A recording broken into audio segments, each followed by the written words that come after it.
have access, be immersed in a language environment that they have access to, which means sign language, and if they have residual hearing, that they get speech therapy along with hearing aids that work efficiently and maybe even cochlear implants. So this is critical, and of course, even if you give children hearing aids, their language learning doesn't start with acquiring the hearing aids. They have to learn how to make use of that accessible speech that they have now. And then language learning doesn't accelerate simply because you get a hearing aid, so it takes time, so there's still that delay going on. So the early identification is absolutely critical. And then early immersion in a language environment. And so the two agents of socialization, the primary, the family, secondary, the school, needs to be sure that they're providing language immersion. So parents need to learn sign language right away. The association needs to start a shared reading program so that deaf adults who can read well can go and support those parents in developing their language skills and provide exemplary reading in an accessible language, which is sign language. And then the schools need to have a language immersion environment. So the children all need to be signing, the teachers need to be proficient signers, and we need to have adult mentors coming into the school system working with the students. Those things are critical. And then I'd like to end by addressing another serious issue. If deaf children are going to benefit from these scholarships, there's a whole issue of how we assess deaf children. So that has been a contentious issue for a long time, oftentimes because there's no system in place in the education system to address the assessment of deaf children. Because when they're being taught, oftentimes, because their teachers may not necessarily be signing to them when teaching them, when they go to do an exam that is written in English, how fair is that? That's a question.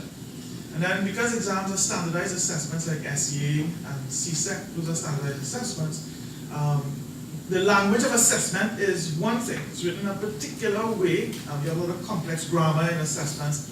So when deaf children who have been signed to, they receive their instruction in sign language, let's assume that, and they go to write a written exam, where's the equity in that? But if it's a standardized assessment, then to be fair to everybody, we have to think through how we organize that, and the Ministry of Education needs to provide, they need to work on that, so that there's a sense of equity, because we don't want to be lowering the standards and say, well, you know, these deaf children have so much backed up against them, let's lower the standards. We want our deaf children to be operating, especially our deaf children who have average and above average cognitive abilities. They should be able to be performing like a typical hearing pairs with necessary support systems. So we have to, one, put those support systems in place, like proficient teachers who sign, excellent interpreters, and then we have to have the right assessment. We have to make decisions about, are we going to have the interpreters interpret the questions? Are we going to have the interpreters interpret the instructions? Are we going to have the interpreters interpret the text? If it's not reading assessment, and we want to assess their knowledge and understanding, then when we give an assessment and the interpreters don't read the text, then what are we assessing? Is it a reading assessment? So assessment must be reliable and they must be valid. So those are serious questions that need to be addressed, especially now that I understand certain instructions have been given by the ministry about what interpreters should do. Are you encouraging a lack of equity by what you're doing? So I just wanted to bring those things before. If we want deaf children to benefit from this excellent arrangement, those things need to be addressed ASAP. Thank you. So Dr. Skerritt reminds me of me sometimes, you know, like when you're really passionate about something, you don't need to use notes and all that.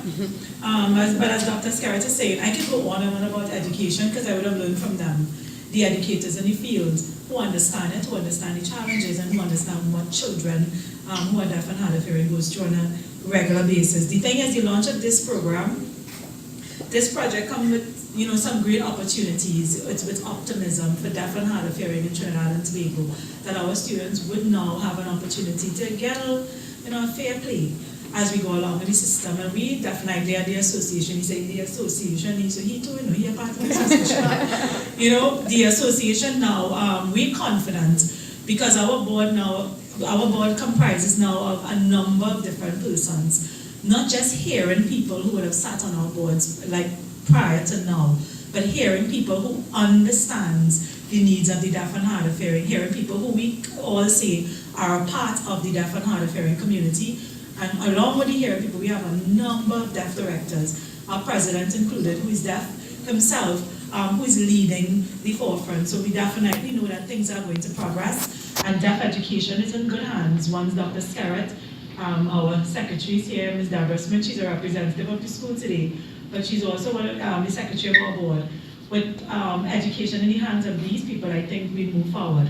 So with not going on and on and on, I would like to introduce you to Ms. Michelle Lauchitown, the president of Quota International TT, to bring to us today the address. Yay. Feel free to clap.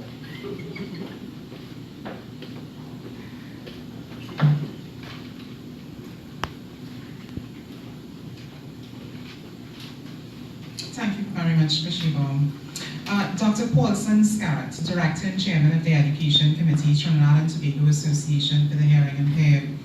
Representative of the Ministry, actually, Ms. Nicole Turner from the Student Support Services Department, Ms. Kushiba Lafleur, Executive Director, Trinidad and Tobago Association for the Hearing Impaired, representatives from the Ministry of Social Development and Family Services Limited, directors and members of the board of Quota International of Trinidad and Tobago, Mr. Brian Rodriguez, President of TTAHI, and other directors and staff of the Trinidad and Tobago Association for the Hearing Impaired, principal and representatives of the Cascade School for the Deaf and the Audrey Travis School of the Deaf, and of course, members of the media.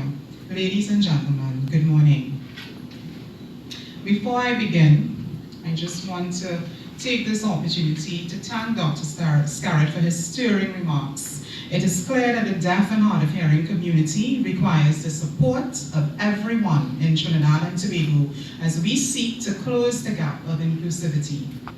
So now I would say to you a very warm welcome and thank you very much for joining us at today's launch of the Quota International of Trinidad and Tobago Educational Scholarship Awards for deaf and hard of hearing students. This is a proud moment for Quota T&T as we pledge our continued support to the local deaf community. These scholarships are foundational to our club, and we are absolutely thrilled to see this become a reality in the year that Quota International celebrates its 100th anniversary of international service to communities around the world.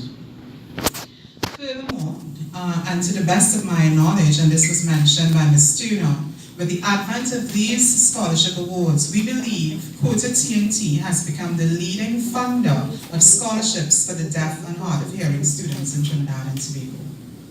At this time, please allow me the opportunity to introduce Quota International and to touch on a few core areas of international service. Quota International is a global non-profit empowering women, children, the deaf and hard of hearing, and people with speech difficulties in local communities around the world. Founded in 1919, Quota International is one of the oldest, if not the oldest, international women's service organization in the world. Today, more than 5,000 Quotarians, including women, men, and youth, are changing lives in 260 communities across 14 countries. Quota's motto is "We Share," and each year hundreds of thousands of hours and over $1 million are donated to local and international communities. At the core of Quota International's mission are 5 areas of focus, which includes advocating to empower women, ensuring child development, funding deaf resources, inspiring future leaders, and delivering world service. Since inception, Quota International has been working in the deaf community and strongly believes in creating an inclusive society for all.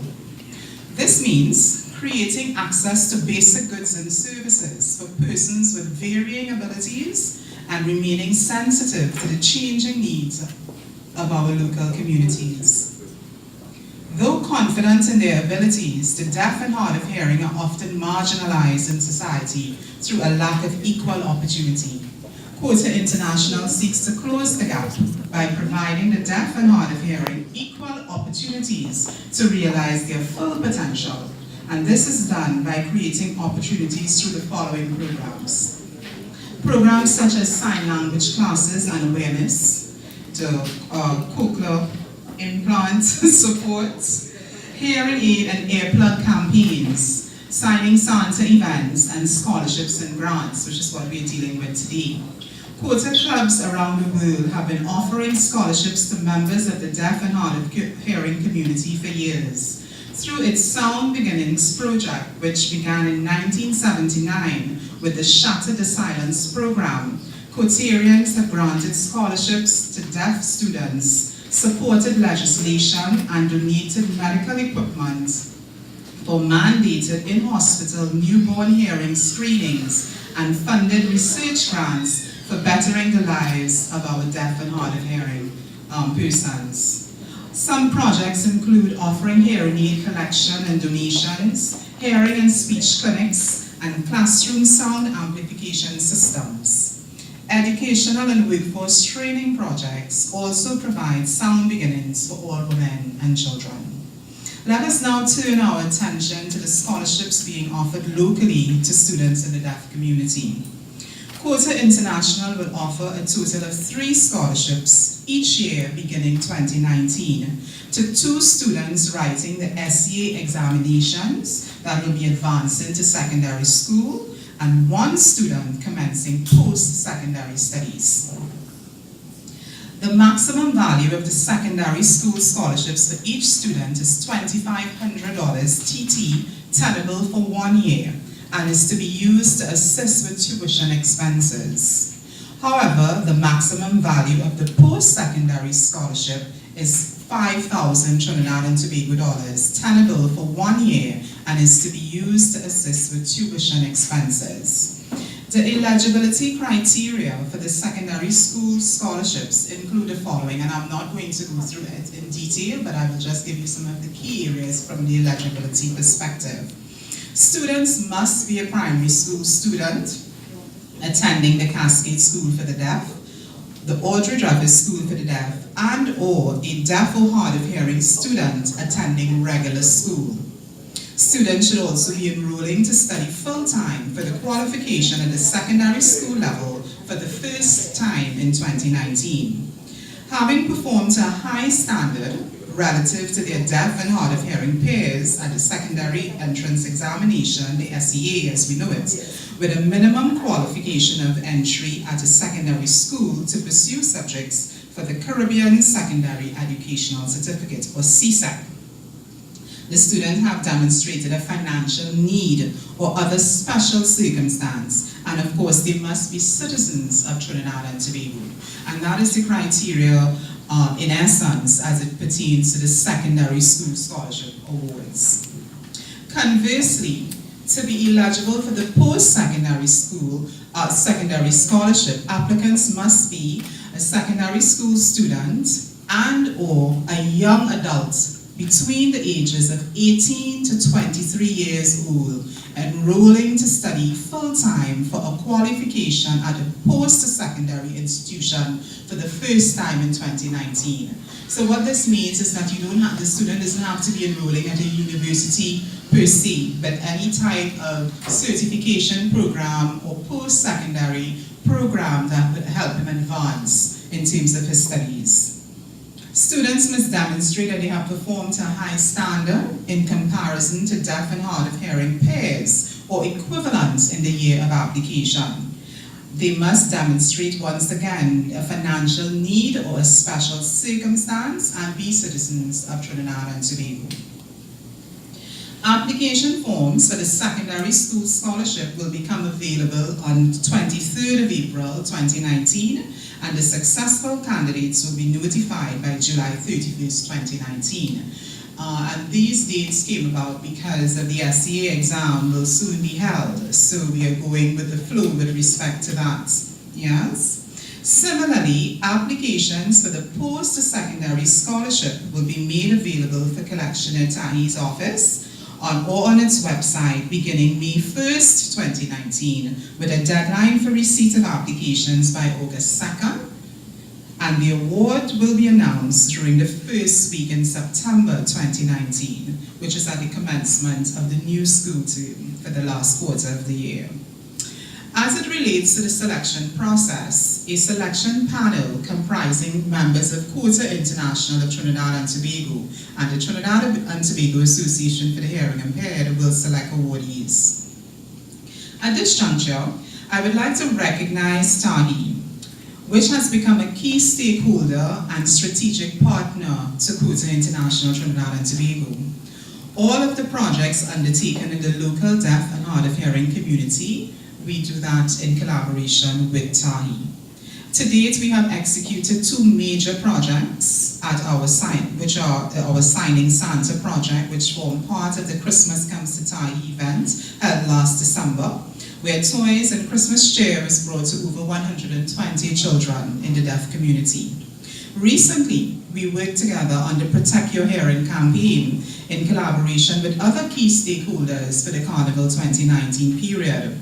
Quota T&T distributed free earplugs during the project to Carnival masqueraders and to the 10 finalists of the steel band panorama competition. So all members of those steel bands actually received free earplugs. It was again a building of awareness in terms of the use of earplugs and how you need to protect your ear. This scholarship initiative is our 3rd joint venture initiative, and we look forward to working on the upcoming Loud Shirt Day project that will be launched very soon and will be carried out in September 2019. This campaign is geared towards raising funds to facilitate much needed research in the deaf community. So very soon, right after we get the launch of this done and the applications going for the scholarship, we will enter into further conversations with additional partners to talk about the Loud Shirts Day campaign and the amount of funding and the type of research we will be looking at getting involved in. And I will just stop right here to tell you I was having a conversation with our community team lead, Jennifer, before we started. And in my research, looking online, trying to find research about Trinidad and Tobago deaf community is very disheartening. Very, very disheartening. Actually, the document that I came across was dated 1954. Yes, and I said to myself, what is happening here? I mean, you can get statistics on the deaf community in almost every other country in the world, but why are we lacking in that area? And we have a deaf culture, we have maybe even an increasing or growing deaf community locally. So what is being done? So the research effort, I would say, from our end is, it really is needed, and very quickly. Yes, Dr. Starrett, agreed? Okay. Wonderful. Looking ahead, Quota T&T has several projects lined up for implementation this year, namely its Mother's Day fundraiser, which will see the club launching its She Rises Empowerment Initiative, an initiative which supports young women and adolescent girls in reaching their full potential. This program covers important life skills so young women and adolescents gain knowledge of their rights and confidence to stay in school, reduce gender-based violence, and avoid early pregnancy and marriage. The program will be implemented during the July-August vacation. Also on our calendar is our movie premiere, which again will focus on the deaf.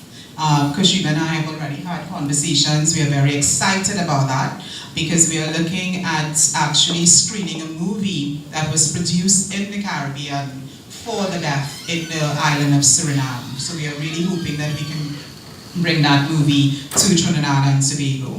In addition to that movie premiere fundraiser, we will launch next month our food fundraiser in collaboration with Camera Restaurants. Again, we are always about raising funds in this organization.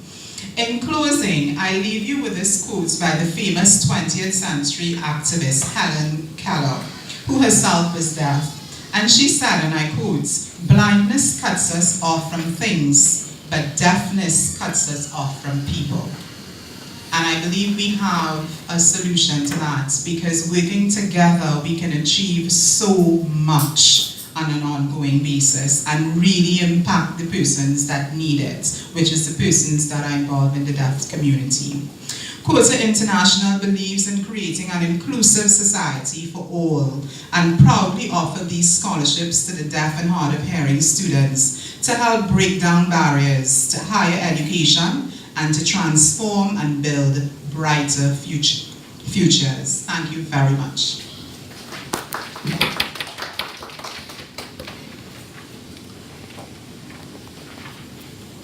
So I guess Michelle would have said a lot, especially on the concept of why we're doing this and the importance of the scholarship award for deaf and hard of hearing students.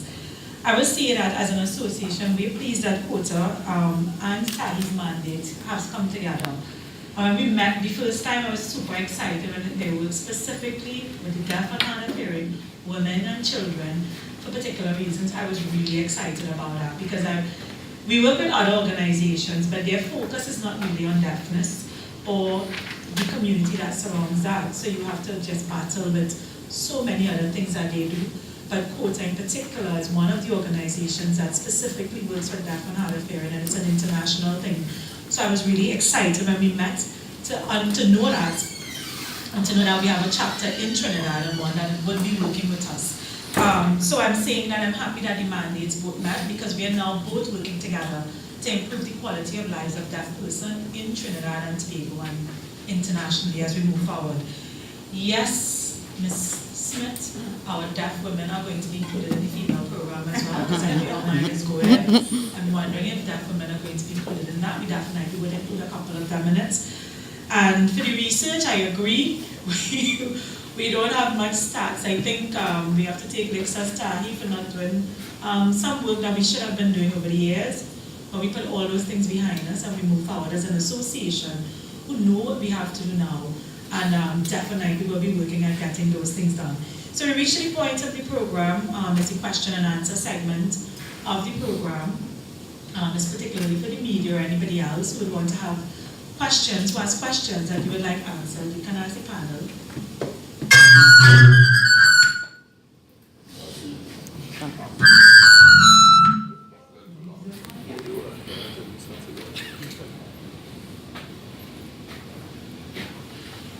So it's simply, if you have a question, you can raise your hand, and then Stephen will bring the mic to you.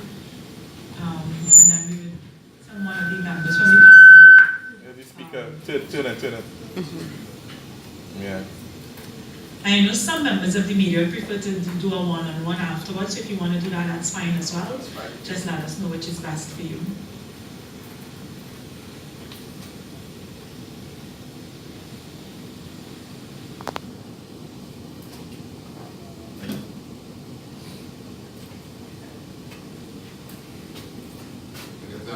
So we have any questions? Anybody has questions? So I'm just curious. You're saying as a Quota International global non-profit employee women, what about men? Just women?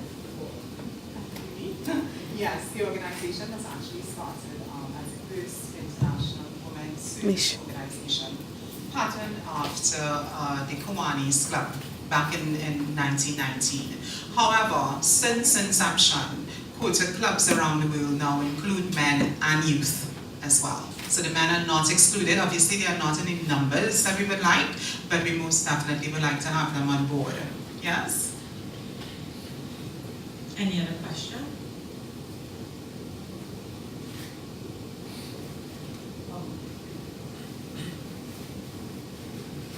He's allowed not to speak first. He's being a gentleman.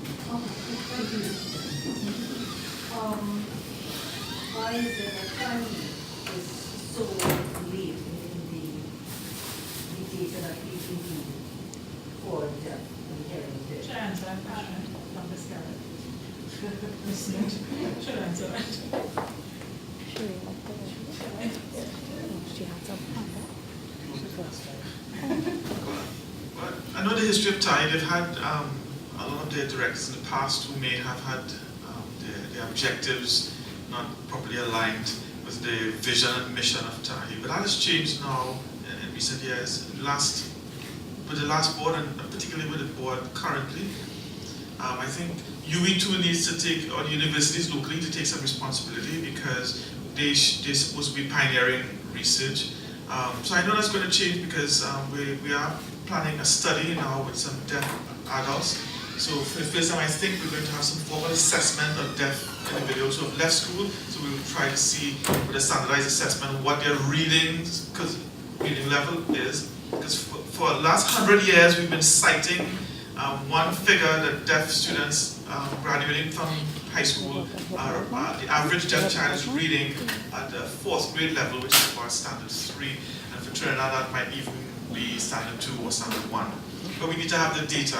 So there's a study I'm going to do, and so the first thing is going to be assessing those students, and then providing a reading intervention that takes a bilingual approach for a year as a pilot project, and then to assess them at the end and see what gains they've made, and then see if we can use that to kind of roll out that bilingual curriculum consistently in the schools for the deaf across Trinidad. And as Dr. Scott, as he's mentioning, it's a project that TTAHI and university are working on together. Any other questions?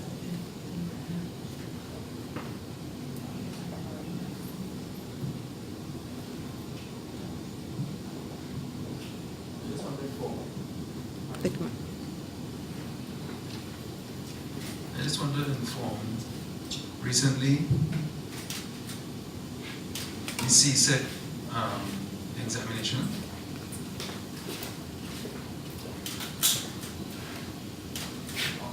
online. The online examination took place in Barbados. It was more challenging for the deaf, that online arrangement with S.E.A for children to access that.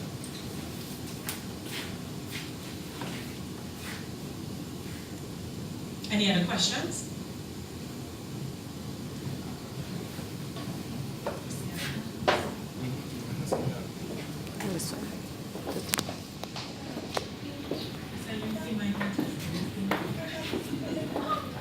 Okay, question. So we know that social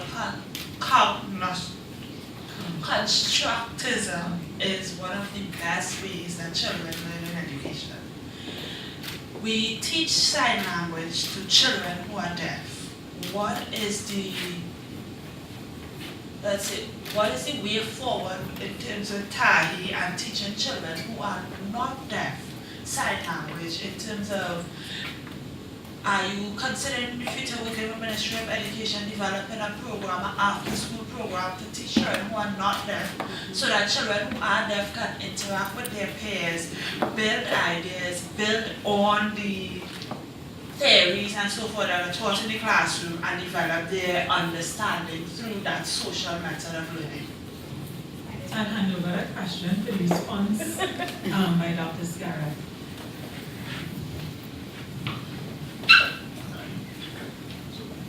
So in language learning, there's a concept called critical mass. It means that if you're going to learn a language, you need to be surrounded by that language. You need to be immersed in that language. And for us, that's how we learn our first language. Our parents very quickly engage in conversations with us. We have our friends or families, and then we get to school.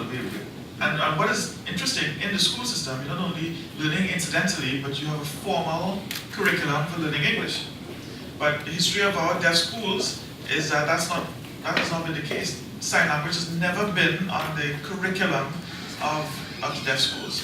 So they've not been formally been taught to learn the language. And metalinguistic awareness, where you know your first language, and then whether implicitly or through formal instruction, you can then take those skills you've learned and transfer it to learning a second language. Deaf children have not had that opportunity. So that's something we raised with the ministry. We had a meeting with the new the manager of Student Support Services, Professor Conrad, and some of the other persons in charge there, and we alerted them to the fact that something needs to be done definitively to have sign language instruction part of the curriculum in deaf schools, and they were very much in agreement. So we're in the process of suggesting what kind of curriculum would best serve the deaf children, not just to learn sign language, but to learn to read. And get back to your question, with critical mass, a lot of our deaf children are being educated in the regular schools. So a lot of talk in the past have been broached with regard to providing sign language instruction for the regular children. And that's a good thing. In those schools where there are deaf children, if they can also have sign language on their curriculum, then that critical mass will allow for a lot of the other students to be interacting with the deaf. They're not going to be isolated in the schools, so they'll have the same language immersion that ideally should be happening in the schools for the deaf. We can also have, to some extent, that happening in the mainstream schools where there are deaf students. And the language policy that was written by Professor, his name is Robertson. It's a language policy, a very comprehensive document where he recommends that sign language should be the third language of Trinidad and Tobago. It should be, brought into the education policy. It was not considered. A lot of work went into that policy. But that is also going to inform opportunities for sign language being taught in the schools. So that's something that really needs to be done. Good question. Thanks, Dr. Scarrett and Tessa. The thing is, I'm not responding to Tessa's question, I'm just adding that's why we invited the Ministry of Social Development and Education here today. But one of the main reasons is that these kind of projects that we're moving ahead with, we need support, additional support from the ministries, and as social development is our line ministry, it would be nice for us to send a proposal for you guys to assist us in getting sign language in the schools to teach the students in the regular school system sign language as well.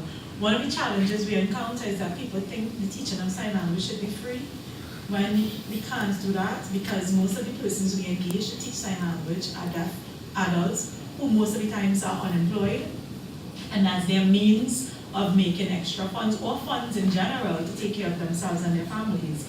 So it would be lovely if the Ministry of Education and Social Development themselves would actually assist in funding a project for education. I always say they have money in it.